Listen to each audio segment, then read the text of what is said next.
Hi guys, welcome back to another tutorial on how to download Tyflow. Starting off by going to the Tyflow website and downloading it from there.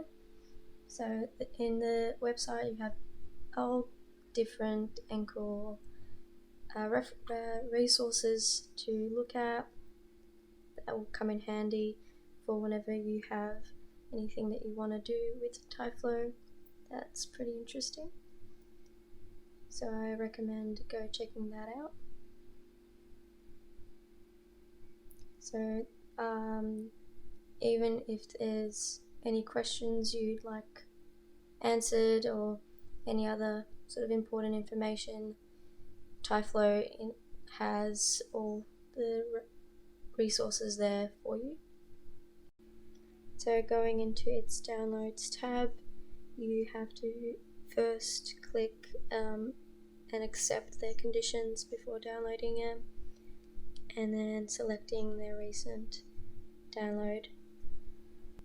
What we also recommend doing is also downloading their scenes as well.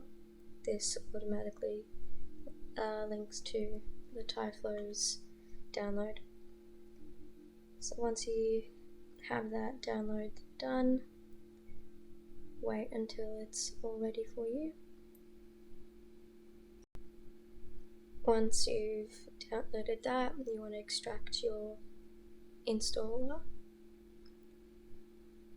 opening it up and making sure that you have the 2023 version based off what my Max is on. You can do that with any one you're working on. So copying it and making it your own file, putting it in your local file so you know where it is. And then back into Max, you want to go to the Customize panel and then finding the Configure User Systems parts. This will allow you to grab the installers that you have on your computer and simply and easily download it into Max. So you have a bit of, you want to go into the second tab, and then on the right hand side add a plugin in which you then need to grab your copied installer from that you've found and put into your local file, and then select that. Now once that's done, you can now go into your creative panel and select your standard primitives, and you can see at the bottom is a Tyflow button. You can select that and drag it into your 3D environment, and there you go.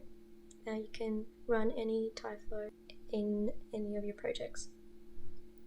That's about it. Thanks for watching.